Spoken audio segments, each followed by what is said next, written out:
Hello friends, मैं जितेंद्र कुमार आप सभी का स्वागत करता हूँ इस यूट्यूब चैनल पे। तो आज हम बात करेंगे बिहार एसआई से रिलेटेड जो भी इंफॉर्मेशन है उसके वैकेंसी कब तक आएंगे और बिहार एसआई का एग्ज़ाम कैसे होता है, उसके पैटर्न क्या है और मतलब उसके पूरे प्रोसेस के बारे में बात करूँगा। तो सबसे पहले वैकेंसी के बारे में आप लोगों को बता दें तो आज से कुछ दिन ही पहले नीतीश कुमार ने एक बैठक किया था हमारे मुख्यमंत्री ने, और उसमें बोला गया कि जो भी पुलिस के बच्चे हुए बहाली हैं उसको जल्द से जल्द किया जाए, और कुल मिला के लगभग 1,22,000 आसपास पुलिस की बहाली बताई गई है। और उसमें से यदि बिहार एसआई का बात करें तो लगभग 20,000 पोस्ट हैं, जिसमें से कि 10,000 पोस्ट प्रमोशन के थ्रू भरने हैं और 10,000 सीधी वैकेंसी के थ्रू। तो इसलिए वैकेंसी आएगी और उम्मीद करते हैं क्योंकि मुख्यमंत्री जी का आदेश है कि जल्द से जल्द वैकेंसी किया जाए। तो इस महीने तो पॉसिबल नहीं है क्योंकि रोस्टर क्लियरेंस का काम अभी तक हुआ नहीं है, और आयोग के द्वारा भी अभी तक वैसा कुछ कंफर्मेशन नहीं बताया गया कि कब तक वैकेंसी आएगी। तो देखते हैं क्या अपडेट निकल के आता है, लेकिन हाँ एक चीज़ तो तय है, वैकेंसी आने हैं, 100% आने। और उम्मीद करते हैं अक्टूबर नवंबर जो भी हो इस साल तो डेफिनेटली आएंगे वैकेंसी। और यदि इस एग्ज़ाम के पूरे प्रोसेस के बारे में बात करें और मेरिट कैसे बनती है वो सब चीज़ के बारे में बात करें तो सबसे पहले ये सब चीज़ समझने के लिए बिहार एसआई के पैटर्न को समझना होगा। इसका बात करें तो इसमें 3 फेज होते हैं, प्रीलिम्स, मेंस और फिजिकल। प्रीलिम्स क्वालिफाइंग नेचर के होते हैं, आपको पास करने होते हैं ताकि आप दूसरे एग्जाम में पहुंच पाए। और जो मेंस होता है, जो दूसरा एग्जाम जिसको बोला जाता है, वो उसके मार्क्स के बेसिस पे आपका सिलेक्शन होगा, आपका मेरिट बनेगा। और तीसरा जो फिजिकल होता है वो भी क्वालिफाइंग नेचर के होते हैं, उसमें भी बस आपको पास करने होते हैं। आपका मेरिट जो बनेगा वो मेंस के बेसिस पे ही बनेगा। हाँ, बट ये जरूरी है, मेंस तक पहुंचने के लिए हमको प्रीलिम्स तो पास करना पड़ेगा। इसलिए प्रीलिम्स मेंस दोनों इम्पोर्टेंट होते हैं। और साथ साथ फिजिकल भी, यदि कोई नए लड़के हैं तो मेरा ये एडवाइस होगा कि थोड़ा बहुत भी जरूर फिजिकल करें, क्योंकि बिहार एसआई में समय नहीं मिल पाता है। अभी इस बार तो खैर चुनाव के वजह से समय मिल गया था, लेकिन अगर जो इसका पिछला हिस्ट्री देखे तो इसमें समय नहीं मिलता है, 30 दिन 40 दिन का समय मिलता है। तो इसलिए बोला जाता है कि साथ साथ फिजिकल भी करें। और यदि प्रीलिम्स और मेंस का बात करें तो प्रीलिम्स और मेंस 100 क्वेश्चन होते हैं और मेंस में भी 100 क्वेश्चन, बस कंटेंट अलग अलग हो जाते हैं। जैसे कि प्रीलिम्स का बात करें तो इसमें करंट अफेयर्स के फैक्ट ज़्यादा होते हैं, और इस बार तो ये ट्रेंड देखा गया कि प्रीलिम्स के क्वेश्चन में ही हिंदी और इंग्लिश का क्वेश्चन डाला गया। तो इस वजह से कुछ नहीं कहा जा सकता, कुछ भी चेंजिंग हो सकता है, ऐसा कुछ कंफर्म नहीं कि हाँ इस सेक्शन से इतने क्वेश्चन रहेंगे ही। ऐसे आमतौर पर देखा जाए तो 60 से 70 क्वेश्चन लगभग जीके जीएस के होते हैं, और 5-10 क्वेश्चन मैथ और रीजनिंग के मिला के। और इस बार जो देखा गया 5 से 7-8 क्वेश्चन लगभग इंग्लिश और हिंदी को मिला करके।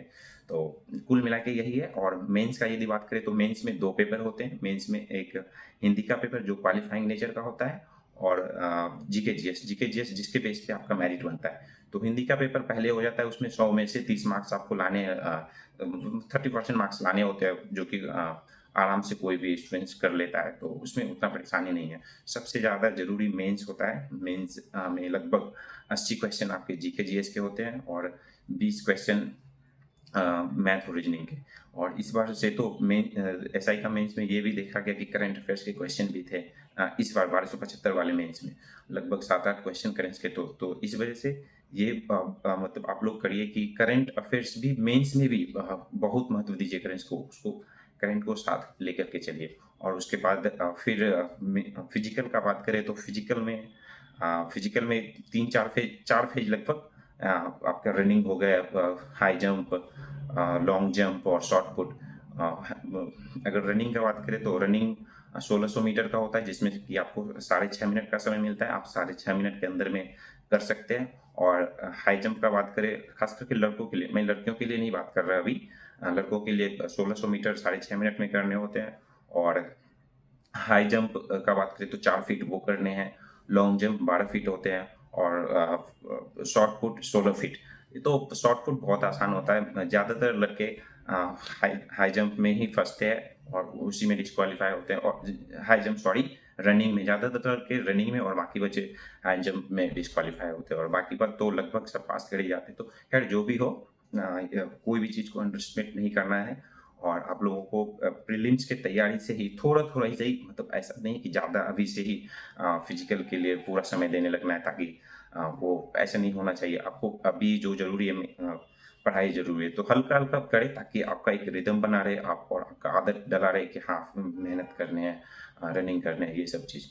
तो 3 फेज़ यही है और ये सब चीज़ करने के बाद यदि आपका मेंस में अच्छा नंबर दैट मीन्स कि आपके 80 से ज़्यादा क्वेश्चन सही हो रहे हैं। इस बार तो बहुत ज़्यादा कट ऑफ चला गया था, 81-82 तो ख़ैर जनरल का था, तो इस वजह से कुछ भी नहीं कहा जा सकता। मिनिमम आपको 80 से 85 आपको सही करने होंगे, तो फिर एक पॉसिबिलिटी बन जाता है कि हाँ, आपका मेरिट बन पाएगा। और इस बार पोस्ट भी कम थे, तो इस वजह से कट ऑफ आगे गया था, लेकिन हम लोगों को यही सोचना है कि 85 प्लस तो करने ही है, ताकि हम लोग एक कन्फर्म हो जाए कि हाँ, मेरिट 100% बनेगा। और 85 करने के लिए क्या करने हैं, मतलब उसके पढ़ाई में क्या-क्या देखना है, कौन-सा कोचिंग जॉइन करना है, कौन से नोट्स फॉलो करना है, ये सब भी एक ज़रूरी होता है। ये सब के लिए भी प्रॉपर एक प्रिपरेशन का ज़रूरत पड़ती है। यदि आप एक शॉर्ट में मैं बताऊँ, तो जैसे आप कुछ भी नोट्स पढ़ रहे हैं या कोई भी बुक्स आप फ़ॉलो किए हुए हैं, तो उस बुक्स को अच्छे से पढ़िए और मोस्ट इम्पोर्टेंट थिंग किसी भी एग्ज़ाम के लिए आप प्रीवियस ईयर क्वेश्चन लीजिए और प्रीवियस ईयर क्वेश्चन की तो पूजा कीजिए। पूजा दैट मीन्स कि उसको बार-बार देखना है ताकि आपको समझ में आएगा कि कौन-सा क्वेश्चन इम्पोर्टेंट है और किस सेक्शन से ज़्यादा क्वेश्चन आ रहे हैं। तो इस वजह से एक मतलब आपको व्यू मिल जाता है कि हाँ, इस तरह से तैयारी करनी है, इस सेक्शन में आपको ज़्यादा टाइम देने हैं। और प्रीवियस ईयर क्वेश्चन और आपके सिलेबस, ये दोनों आपके टेबल पे होने ही चाहिए। ये दोनों को देख-देख के आप अच्छे से प्रिपरेशन करेंगे और जो भी आपके नोट्स हैं, ख़ैर इसके बारे में मैं बाद में बात करूँगा। और उसके साथ प्रैक्टिस मोस्ट इम्पोर्टेंट चीज़ है, क्योंकि प्रैक्टिस से ही हम लोगों का आदत बनता है और एग्ज़ाम में बारीकी से क्वेश्चन सॉल्व करने का एक तरीका हमें आ जाता है। तो इस वजह से प्रैक्टिस सेट भी बहुत ज़रूरी है। मिनिमम 1-2 प्रैक्टिस सेट तो डेली लगाने ही चाहिए। और इस एग्ज़ाम से रिलेटेड एक डिटेल में वीडियो बनाऊँगा, जिसमें कि सारे बुक लिस्ट और क्या स्ट्रैटेजी होनी चाहिए जिससे कि हम लोग का सिलेक्शन का पॉसिबिलिटी ज़्यादा बन जाए। इससे रिलेटेड मैं एक डिटेल वीडियो बनाऊँगा। तब तक के लिए धन्यवाद। आप लोग पढ़ते रहिए। जय हिंद।